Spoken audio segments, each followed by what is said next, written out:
सिद्धकुञ्जिकास्तोत्रम्।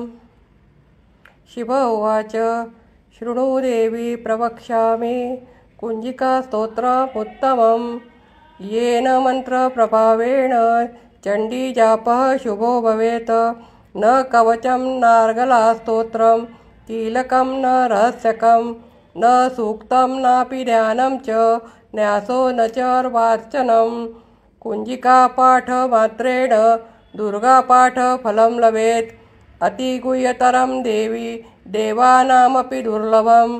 गोपनीयं प्रयत्नेन स्वयोनिरिव पार्वती मारणं मोहनं वश्यं स्तम्भनोच्चाटनादिकं पाठमात्रेण संसिद्धेत कुञ्जिकास्तोत्रमुत्तमम्। अथ मन्त्रः। ॐ ऐं ह्रीं क्लीं चामुण्डायै विचे।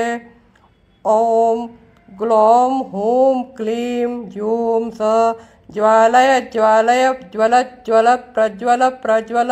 ऐं ह्रीं क्लीं चामुण्डायै विचे ज्वल हं सं लं क्षं फट् स्वाहा इति मन्त्रः। नमस्ते रुद्ररूपिण्ये नमस्ते मधुमर्दिनि नमः कैटभहारिण्ये नमस्ते महिषार्दिनि नमस्ते शुम्भहन्त्रे च निशुम्भासुरघातिनि। जाग्रतं हि महादेवी जपं सिद्धं कुरुष्व मे। ऐङ्कारी सृष्टिरूपायै ह्रींकारी प्रतिपालिका क्लींकारी कामरूपिण्यै बीजरूपे नमोऽस्तु ते। चामुण्डा चण्डघाती च यैकारी वरदायिनी विचे चाभयदा नित्यं नमस्ते मन्त्ररूपिणी।